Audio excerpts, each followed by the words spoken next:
Ladies and gentlemen, a warm welcome to Volkan Oezdemir up against Nikita Krylov at UFC 280. Volkan, you're coming off a fantastic victory. You got the call out from Nikita. He's coming off a win over a legend like Gustaffson, your teammate. How much are you looking forward to showing him what no time really means? Yeah, definitely. He had a great win. I think one of the best win of his career. That was the probably the best match he ever done against somebody like Gustaffson. So definitely, I'm here to also remind him that he's still in a big league. Everybody is a killer there, and I'm ready to show him that's the case. I'm here to stop his advance and remind everybody who I am also. It's an interesting one because when you kind of arrived in the UFC, you were just absolutely smoking people. And then that naturally leads you to facing champions and contenders for the belt as well. Do you want to get back to that? The reason that you were given your name, do you sense that that might be coming back in your career, the days when you were just less than 1 minute and it was over? Yeah, I mean that's gonna be also good because Nikita is also a fast finisher. So definitely he's gonna come and go for a fight. Sometimes it depends with people. That now a little bit they wonder about my hands, my power. So they kind of not engaging too much. Then also you sometimes you miss the opportunity because then you have to chase for the guy. I think with Nikita, that's the thing. He's gonna come for the fight. He has also most of his wins are in the first round. A lot of finish, so definitely it's gonna be a good fight for me because I think I carry also good power, and then that is gonna be exactly my game, the kind of game I want to play. Do you feel like you're constructing another title run? You got wins over people like Rakic, who's number 4 in the division. Now, if you win in this fight, you just got a nice win over Paul Craig.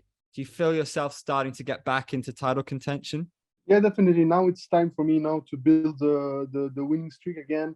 So get some nice knockouts and make sure I build my way up, get another top 5 victory, and after I get a top 5 victory, then I will be definitely able to claim my name, for a title shot.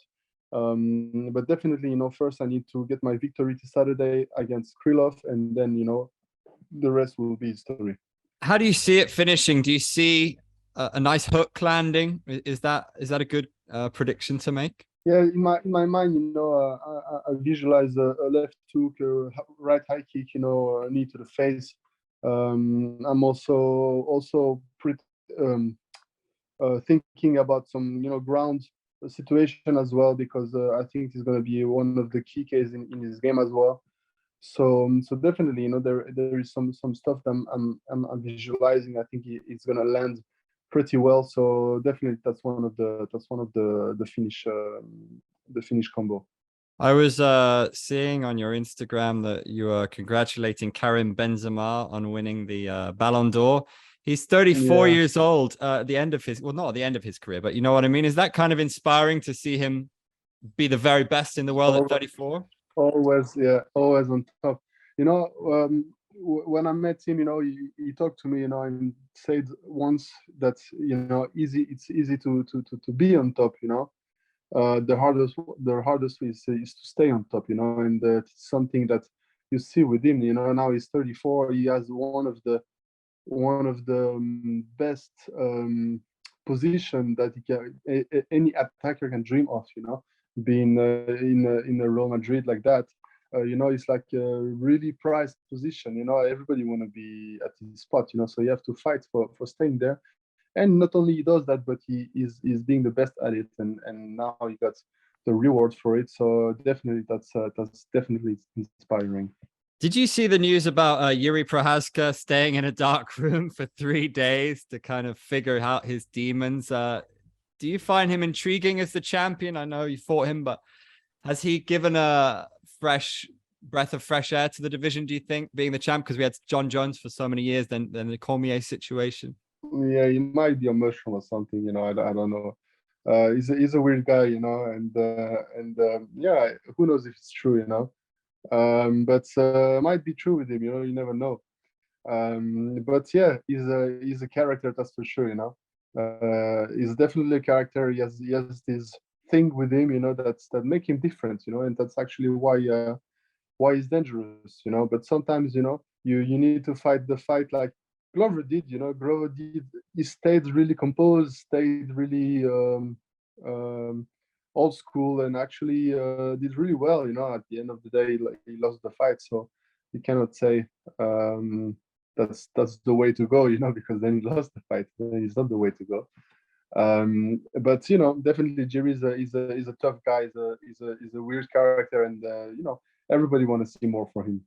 Does he keep his belt in the rematch, do you think? I think that's gonna be hard, because the first fight was hard. But also, what we never know is how well will be Glover's health.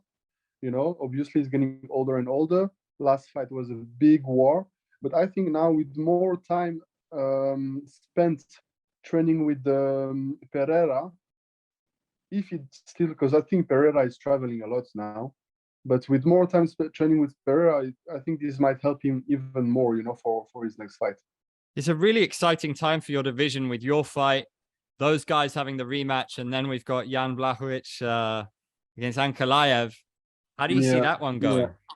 I think Ankalaev will still take it. He's like he's more of a composed, also a classic guy. He's hard to fight. He's still really like in his school of boxing. So Blachowicz has good power as well, but he's more unorthodox. I think that's actually the kind of game Ankalaev loves, because he stay really in line. So yeah, I think you need to bring the fight to Ankalaev more, like to make him more impatient, because he's a really patient guy. So actually, yeah, this fight, I think Ankalaev will take it, and I think then maybe it's gonna be a possibility also for me, to fight Blachowicz in the future. That would be a nice one. What is your feel? We mentioned Gustaffson. What's your feel for him? Because one of my favorite fights of all time, Jones Gus won, a classic. Do you think we're going to see the classic Gustaffson when he faces your old opponent, OSP? I think his last fight obviously didn't have time to go into the fight anymore. So in the gym, is definitely a killer. You see, what we see in the gym all the time. This is not what we saw in the ring. I think the first punch landed too early, and then he didn't really have time to recover from that. So definitely, he's gonna come to the fight more cautious, and then play his game. If Gustaffson will have weathered the storm in the first, then he will have completely destroyed the Nikita. I believe this second and third round. So definitely, on his comeback fight, we will see a different Alex. Look forward to it. Just to wrap up, we'll do a very quick fire, if that's okay with you, about some of your UFC colleagues. Yeah. So who is the best striker, past or present? My division? Any division, or past or present, if you like. Let's say Pereira. Who's the funniest? Right now, I think Costa.